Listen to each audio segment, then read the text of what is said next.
Yes, you're going to have people turn their backs, but it's time for us to keep it real. Just keep talking that real, bro. Do what you do. I know what you do, so keep doing that. Talk the real. The HBI lads will see you now. See you now. See you now. I don't want to cause no problems. I just want to live my life, but I keep on hearing about nonsense. Well, good start. Good start, Benny. Well, welcome back. Episode 8 of the HBI podcast, health, business, and in between. And this week we are talking all about building a referral network. So how to get the business cranking and not have to spend all your time and energy on doing old school marketing techniques. I'm Dr. Nathan, chiropractor. Join with me as always, the man with his glorious new logo behind him, the myotherapist extraordinaire, my body clinic manager, Mr. Mina. How are we, buddy? Good morning, fellas. How are we? Good, bro. As always, mate. That's good. And then the physiotherapist extraordinaire, or the Windsor Wizard as he is known, lying there suggestively on his couch while on holiday, Mr. Ben Humphries. How are we? Mate, I'm good. I love these introductions. They're getting better each week. I love them. We're going to have to figure out some new nicknames. We're going to have some fun here. But Off the cuff, it's good. let's kick it off. Let's talk it. So we were talking a bit before, just not off camera, but off air, about really how we each grew our business and how we think the marketplace is changing. And obviously the importance of, a steady stream of referrals when it comes to growing any business, but specifically for us in the health industry. So, I mean, we've all got different avenues and different stories, but very commonalities. Who wants to kick off? Like if you're new, straight into first practice, you've never done it before, you're in a new area, you have no background, what should you be doing? Let's start from the start and let's work our way up. All right. I reckon we should even peel it back to probably where you're at the moment, Nath. It's like, all right, how do I build momentum going into opening up a practice? So I think that's a good going place in to somewhere start. new where you've got nothing, you haven't even opened the doors yet. So what can we do before we even get started? All right. I reckon my best bit of advice, and it's worked beautifully with Mina. Obviously, Mina's put a lot of hard work into it, but it's creating an Instagram account, I believe, and creating some sort of social media account that will be your professional account, where you can throw up as much education content as possible. And as we all know, and as testament to what we've done already, I think that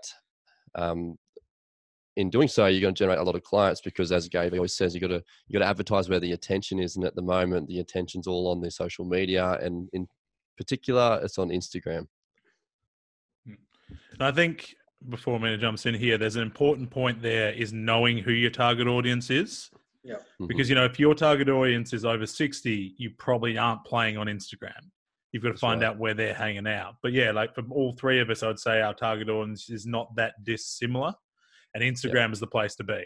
Doesn't mean you shouldn't have a Facebook because it just links in anyway and posts up, Potentially you have a Twitter if you really want to go that way, or I know you boys are playing with TikTok and singing and dancing a bit, but, like I still think, Facebook's still where a lot of business is done, but people are kind of used to just being sold on Facebook now, whereas I think Instagram is a way to create good communication. And it's about being interested in people, like you got to put the content out, but you've actually got to be generally interested and caring about the people you're communicating with. Yeah.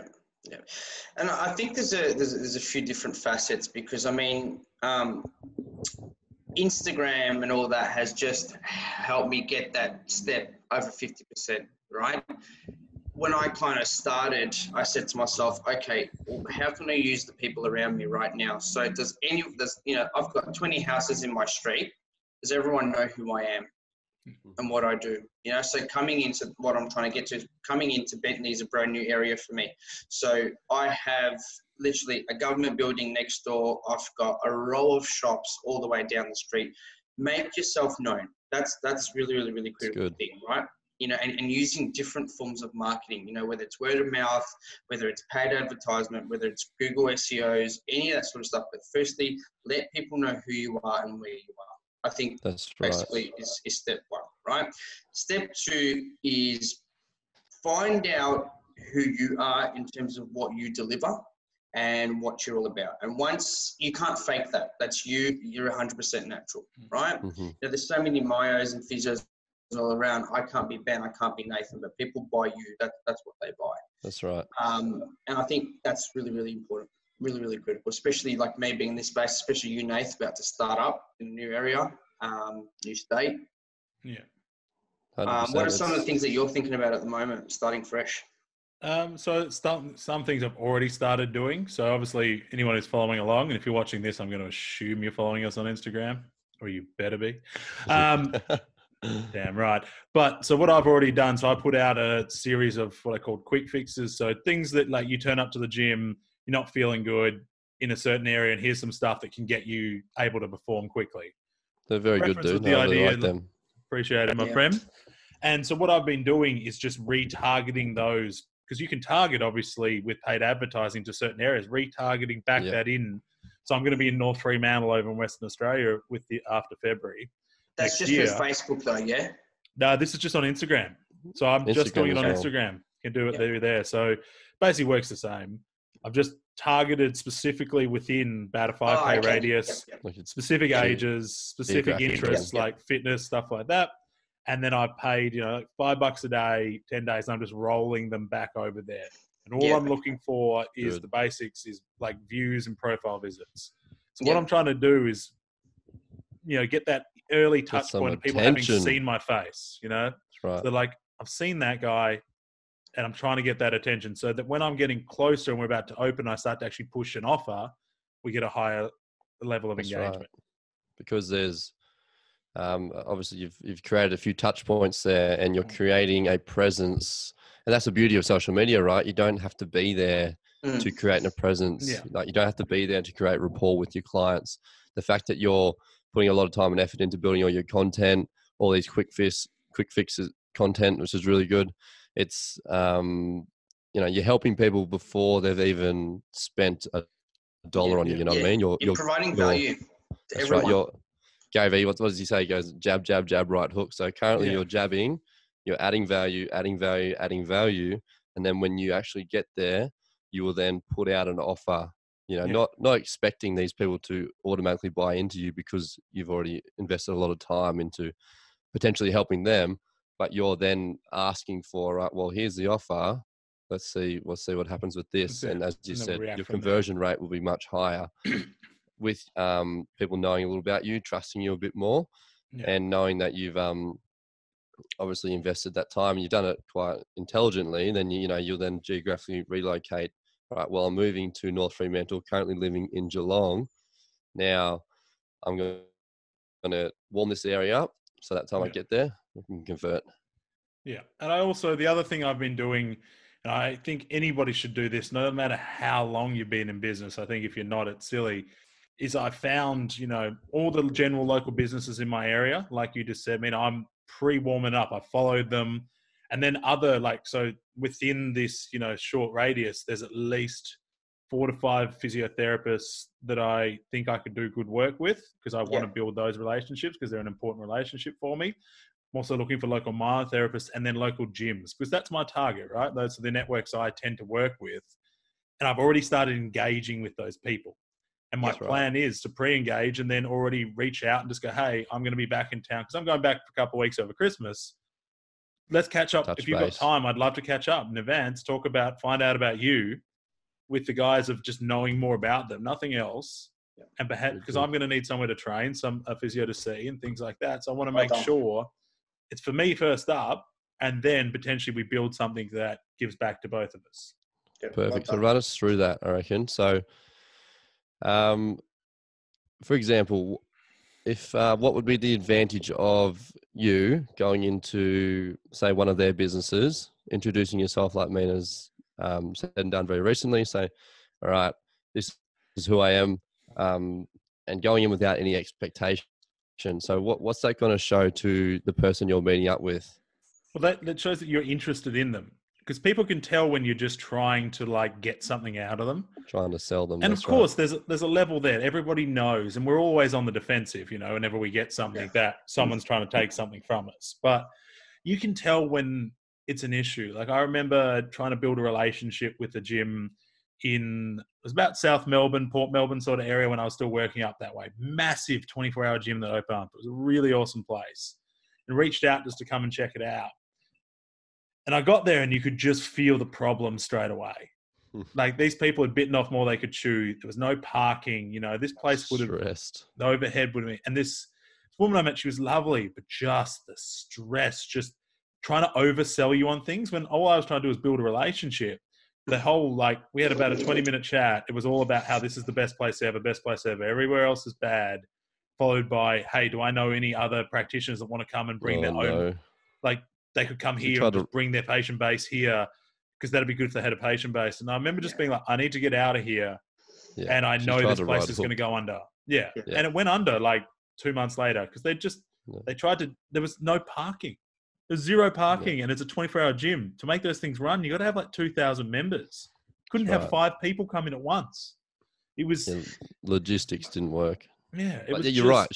She tried to sell you. Yeah. It's like the analogy all the gay vegan user goes, it's like trying to sleep with the girl on the first date. It's like, bro, build a little bit of rapport, take me on a few dates, come meet my friends, like invest a bit of time in me before you then try and sleep with me, you know? Do the work, man. So that's the big thing. I think going in with no expectation and just want to find out, like my pure goal with other health practitioners is to make sure that I have people I can refer to.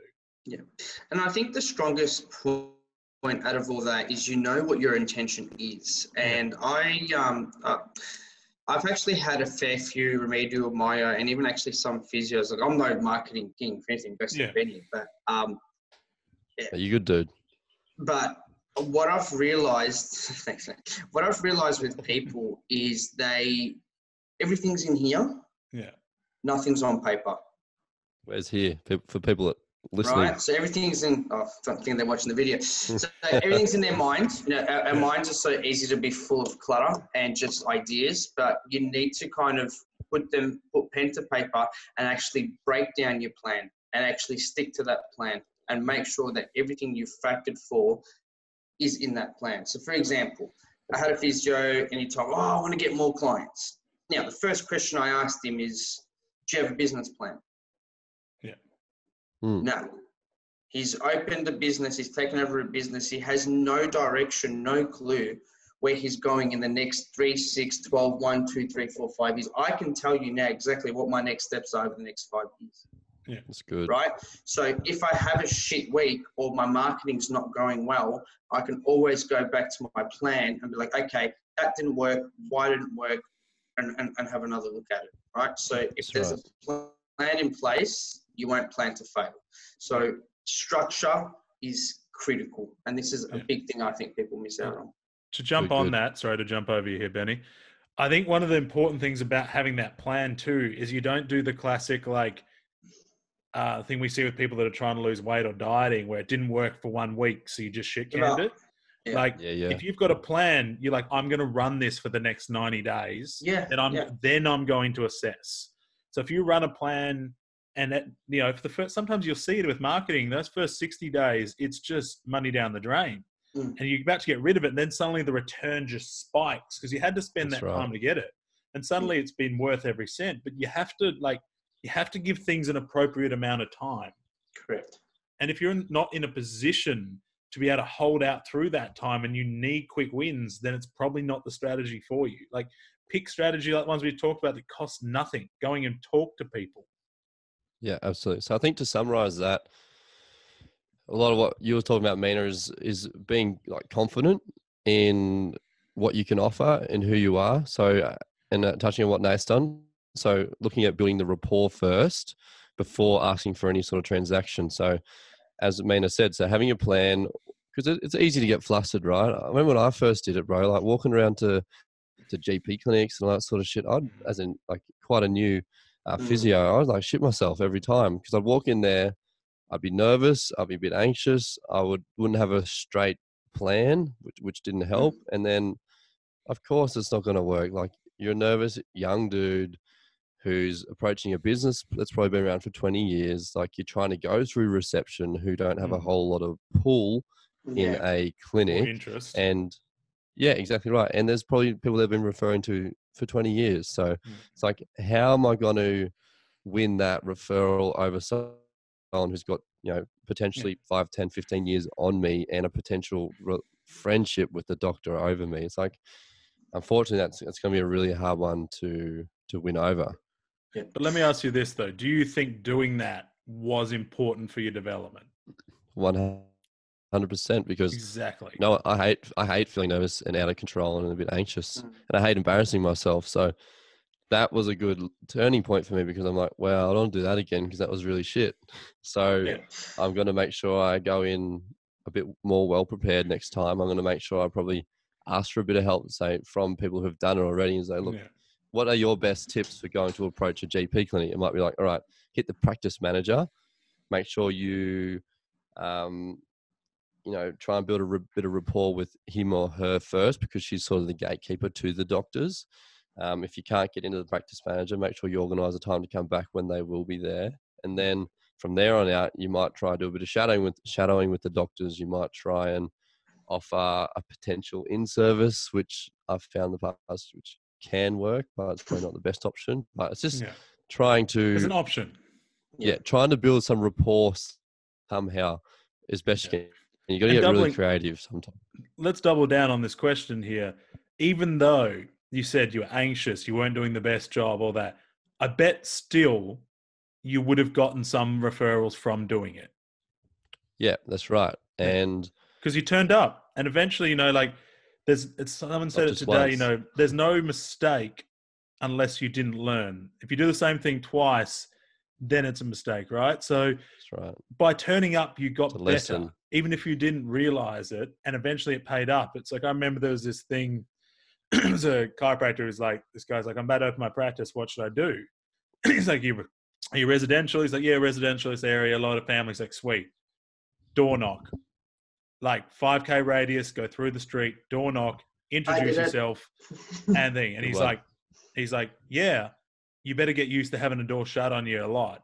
But I guarantee you, like, you get 1% and suddenly you're busy as. And like, it's true. Like, I have not done it. I'll be the first to admit that, like, I was like, God, like, that's not yet horrible. But door might be the time coming, man. My career.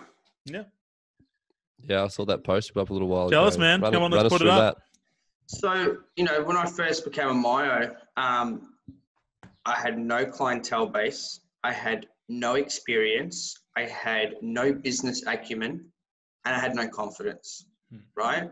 I was just this annoying person coming around at dinner time. And so I was prepared to just cop nose, right? I gained a little bit of confidence because while I was studying, I was working at Telstra as an outbound consultant. So I was used to getting right? But basically, every door knock I knocked, it was like, nah, piss off, until this one married couple, go, yep, you got time for my wife and I? I'm like, yep, perfect. And that was the only one I got out of 60 door knocks, right? He then goes, listen, I've got a huge soccer club. Do you want to come and join us? Beautiful.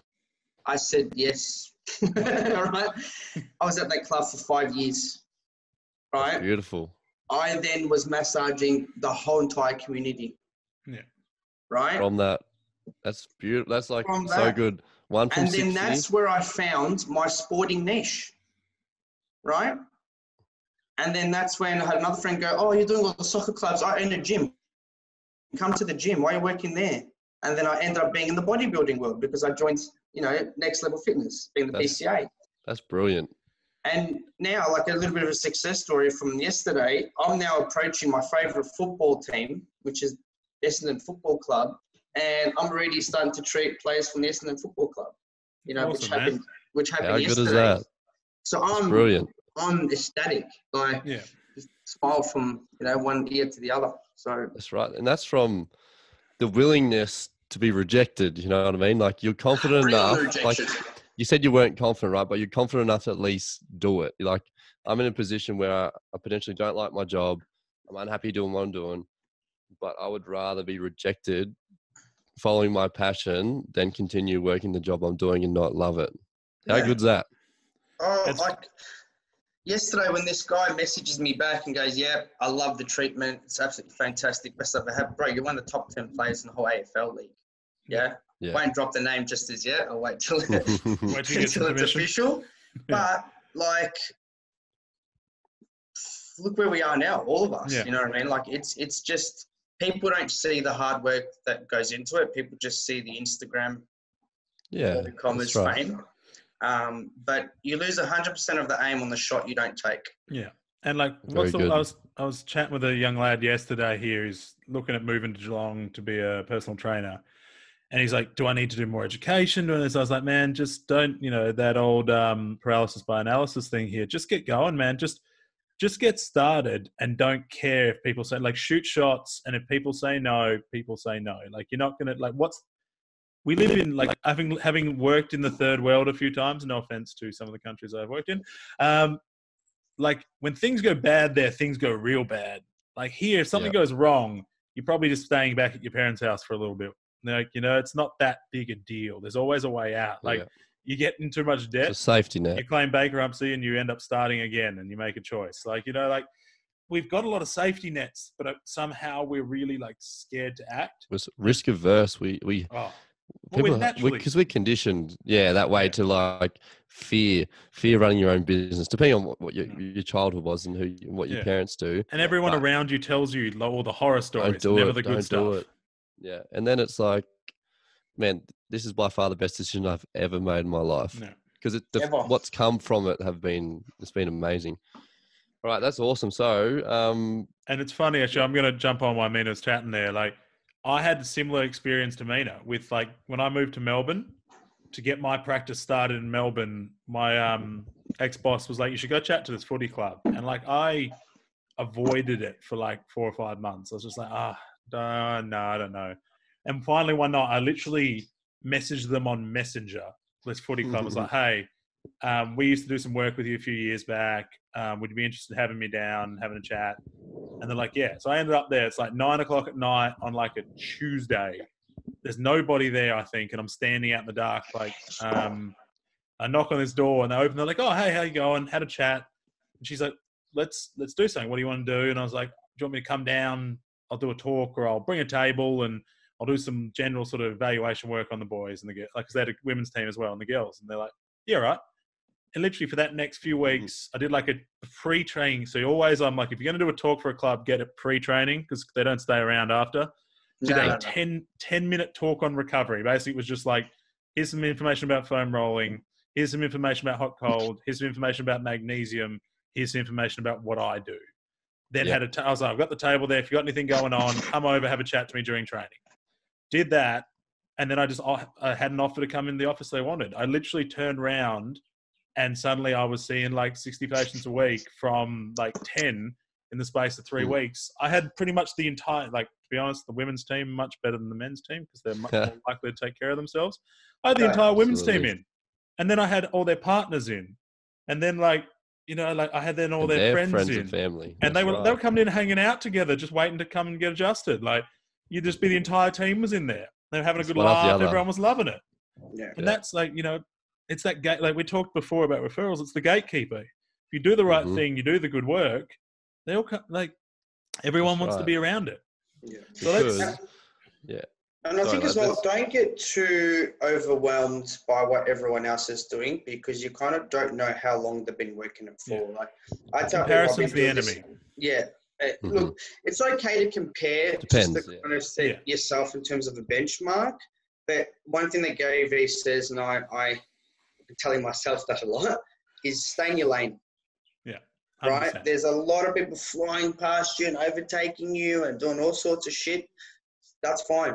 Until you've mastered your niche, you've mastered your trade, you know where you're at, just stay in your lane. Stick to the plan and focus on what you've set out to do. Yeah. That's right. What's what you said before. If you know your destination, it's just the journey. Yeah. That's right. So eyes on the prize. Well, listen, we've talked pretty much about, obviously, me getting things started in advance. We're talking now about, quick wins on the board with that. So let's say, I don't know, each industry is different, but that's your first X number of clients, right? Is just, you have to go out to the community because you can't, if you're not really seeing anyone, you can't get internal referrals. So you have to go out and talk to people. Like, you go find some. The fun thing about like Like if you're seeing 0 people, there's 0 people to give you a referral. So you have to go out and do the things, you know. I remember years ago doing we had a booth at a fair. There's still a lot of people who do this. I hate it. Like we went to a gardening expo, me and there was like 4 clinics across Perth, like north, east, southwest. The gardening expo, Cairo at the gardening expo. And it was literally just like better back, better garden, basically. Like, which is a fair point. It's hard to garden if your back's That's busted. good. But it's just like a classic, like sit down, touch the spine. Yeah, there could be some issues. Here's like, if you make a $20 donation to this charity, I'll give you your first visit on me. And listen, I got 20 new patients out of it. It definitely worked. Right. But it has to be something you're like, not now, it's not something I'm about. But I've found other ways so I don't have to do that. But you have to start somewhere, yeah? You've got to do something. Like you can't just sit there and think people are going to come see you when you've got no runs on the board. That's right. So the moral of the story there is you can get clients from anywhere. Yeah. It doesn't matter. You turn up at a gardening expo, you go door knocking on, residential areas. Like people have pain and we deal with people in pain. So you're going to pick up people from everywhere. You just got to realize we're in a very competitive industry, all of us, where, you need to shine the brightest, I guess. And to do that, you're going to have to face rejection. You're going to have to get really uncomfortable. You're going to have to be creative with your marketing. So I reckon we delve into some social media stuff. So specific to us, because we all advertise a lot on social media. We all have our accounts that are all doing quite well. So so we touched on it a little bit earlier. So I reckon we go into some content generation, right? Yeah. So as Nate said earlier, find out who your target audience is, and then obviously we can tailor some content towards them. So Mina, any thoughts on specific content generation? Yeah, I've been testing the waters. I've been seeing what you're doing. I've been having a look at what Nathan's doing. I've been having a look at what kind of works for me. And the thing for me that's worked quite well is finding influencers that focus on the things that you do, right? People that need your services, people that believe in what you do, because when authenticity comes out through social media, that's what sells. So find yourself, and it doesn't have to be people with 100, 200, 3,000 followers. If you've got someone with 500 followers, that's still 500 potential clients. Yeah, absolutely. So network and get out there and find people. Like I just message anyone, doesn't matter how big or how small their following is. I'm Mina, I'm a Myo, I can help you. Would you like to see what I'm about? Yeah, no worries in future. Maybe no for now, but I'm always here. Then they always kind of remember you. They always remember you. Right. So that's the first thing. So find people, find influencers that work for you, reach out to them, send them a message, and see if you can get them on board. That's one thing for me that's worked an absolute treat. Very good. I think that, and you guys are probably the same. So often if you put out a lot of content and you get a lot of engagement, you get a lot of messages and a lot of shit to reply to. So we can only imagine what people with accounts 10,000 plus get, 10, 20, 50, 100, 500,000. So you got to be creative with how you reach the influencer. So often a few strategies that I've done, straight off the cuff, I would always do a video message. So I'd hold my phone up, do a bit of a selfie, say, obviously tailor it to the person. Hey, I'm Ben Humphries. I'm a physio. I work with the people who, are in your industry, and I believe I can offer you something that potentially would be not better, but of more value than what you possibly would have had before from other practitioners. Yeah. Now, if you're interested, reply back. And another way I've done that is also through, often people have different contact methods on their Instagram account, whether they've got email addresses or they've got a phone number to call, or whether they've got a website where you leave a message, or potentially you go through someone who knows them personally to try and get to them, because at the end of the day, we all have something very valuable to offer. And sometimes you're going to feel a bit like a dirty salesman, and you're going to feel like a serial pest because, that's what it is, following up people, pestering them with messages. You feel a bit shit because it goes a bit against what we do. But at the end of the day, what will outweigh that is our ability to help and our ability to provide value for these people. So I Because think if you're doing it for the right reason, it's not wrong. Like we all get into, especially in healthcare, you know, we all get in here to help people, which is why a lot of health practitioners are so bad at sales. But you're just selling people in to being able to better their life. Like my job is to make your life better. If you truly believe that's what you do, then making the sale is something you need to do for them so you can help them. that's right. That's a very important Another point. thing in terms of reaching out, like if you see someone that's doing well, there's nothing wrong with sending a message going, listen, I love what you're about. I'm trying to create my own brand, but there's a few things that I love that you do. Do you mind if I spend half a day with you, lunch on me? I just want to get to know you. And I want to know, I want you to teach me a few things. Yeah, That's right.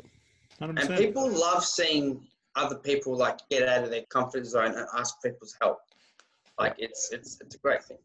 Yeah. It's awesome. Yeah, it's a good bit of advice I got given from my brother who heard it from somewhere else. He goes, you got to make it more of a win for the person you're trying to build a relationship with than for you at the time. So at the time, it will cost you, obviously, your own time, your own investment, maybe a bit of money. It will cost you, obviously, feeling uncomfortable. But at the end of the day, if your intention is to help and you know that you're building your business or you're building, you know, your success for some reason, whatever you're aiming for, that should outweigh the inhibition or the reluctancy to approach the person. Yeah, 100%, man. And like, even if we just go on, you know, from obviously influence is one big part, and do the other thing, if you do create a relationship with someone, make sure you have a clear like guideline to the relationship. Correct. Because otherwise there's very chance that one party's going to end up feeling taking advantage of. If you have clear communication guidelines with like, I will offer you this in return for this, then everybody wins. Everybody knows what the deal is. And then if you come, and if you come to someone like, hey, you're not doing this, they're like, oh shit, yeah, sorry. Whereas if you come to them and you've got no actual like nothing written down, they're like, well, that wasn't the deal. Absolutely. That's so when sponsoring an athlete or an influencer or a person, I always have a written agreement where I will verify if they're from an Instagram account. I will verify their Instagram account by looking at all their insights. I'll make sure that there's strict guidelines around, all right, 1 90-minute session per week equals 2 stories for the session, 1 post for that fortnight, rah, rah, rah. Yeah. And it's negotiable, Yeah, but having it written down, as Mina said, it's an accountability. Exactly. It gives you a bit of professionalism and accountability so that they know you're just not some fucking, do it yourself backyard physio. Yesterday when I met, you know, the new influence I'm going to have on board, you know, the first thing I said, look, hey, this is what I want. I actually have a contract to match it. I'll send you all the details after. And everything I said was a ripple effect. And he's like, wow, man, you're so organized. Yeah, beautiful. If you're dealing with professional people, you've got to think about it. They get handed contracts, they get accountability. So if you're not matching their professionalism of where they're at, you're not going to really kind of be noticed. And you're not going to hold the relationship. Like it's just not going to won't hold it at all, right? So I think let's kind of just recap a few things. So if you're in business and you're starting fresh, and these are all things that cost you nothing, all right? Yeah. First is be known, right? So network with the people around you, let them know. Like I've got a whole mechanic joint, I've got Mercedes, Lexus, Toyota. They all know who I am now. So when their clients are waiting to get their car serviced, guess who they're coming to while that happens? Yeah. That's right. Right? That's good. So get to know your neighborhood. Second thing is have a plan. Have a business plan. Have a strategy so you're not stressing out. You know exactly what's happening week in, week out, and you've got your times to check in. Okay? Yeah. Once you have all that space, and then you're going to start to look at things like marketing. So make sure that you're producing content. Okay? Make sure that's something consistent. People know that something's coming out so they can look forward to your next session. Yes. Right? And then you've got your influencer marketing as well. So there are 3 tips just off the cuff that cost you nothing. I think we do a part 2 to this as well because we're going to run out of time. But that's a very good summary. And I think that we touch on some good points for sure.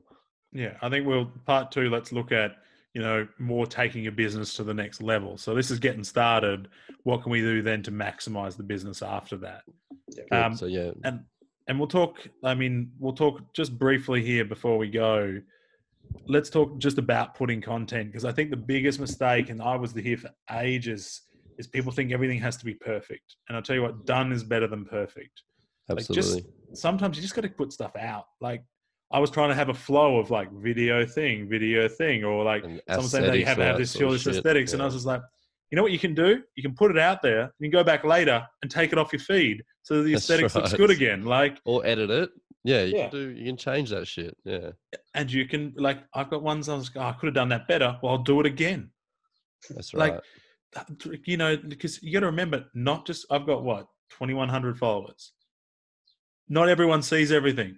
I can tell you because I'm not getting 2,100 comments and likes and everything on everything. So That's I right. put a post up yesterday and got nothing, but Yeah. there was 687 views. Yeah. Not there one we go. comment. That's right. So And then so- you got to look to the board. Like, yeah, sorry to cut you off, Nate. It's like, Yeah. No, right, go, was man. it shit bit of content, or was it, was there some poor hashtagging, or was there a poor time, or whatever it may be? Yeah. Sometimes it can come down to being just Yeah. content. Just Not saying yours was shit encourage content. engagement. Yeah. Like Yeah. it's because, like I said, it's just learning. Like sometimes I put a post up the other morning at like 7 a.m. because I was like, well, let's just see how it does. Like, you know what I mean? So trialing. Sometimes That's run good. things at different times. Like look at your insights and see where people are from, what times seem to do well, and like bank off that. It's it's not as hard as people make it out to be. Like one of my good friends, Carl Trainer, who I know you know, Benny, like who I He's good, highly lad. recommend listening to him. He was saying, because a lot of people want to use, like your Hootsuite and stuff to program things up. He's like, I just go in, make all my like Instagram stuff for the week, and then just back out and save it in draft. So there's like the whole week's things just already saved in the drafts. Does it all on That's a good Sunday, strategy. and then just goes each day, goes into it, clicks on it, it comes up, everything's already done, and presses go. So he doesn't even need like something to schedule it. A It's already scheduling ready app, to He's go. not on the fly like us. Inbuilt. And that's it. And just have That's like what the happens one, when you plan. mate, That's what happens.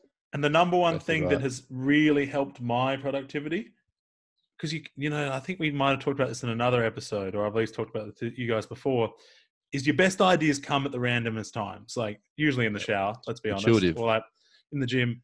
I have a notes section just in my phone that's literally called social. Well, there's my baby, but you know what I mean. And it Puppy. just says like random lines that I thought of or ideas I thought of, and I just stack them down. And when I'm at the start of the week, I'm like, what are we doing this week? I go back to it, look at, pick the ones I'm going to do, and once I've done them, I delete it back out. Yeah. Very good. That's Easy, good, simple. Good little reminder, because Yeah. our heads get so cluttered and it's hard to remember shit. No, I know that full well. I've got alarms for fucking everything. I had an alarm for this podcast today, even though we said it 2 days ago. Reminders, man. My phone is just I have like location reminders. So when I get to work, I have these things I have to do. I have timed reminders. Like That's right. you got to do it. It's part of the deal. Right. Love it. Mina, you got to get to work, Mina. I do. Me's going to work. So we'll do part 2 next week. Stay tuned. It's going to be awesome. As always, make sure you are subscribed to the podcast. Leave us some comments. Leave us a 5-star review. And we will see you all next week. This has been the Thanks HBI for listening. Podcast. See you later, guys. See you guys.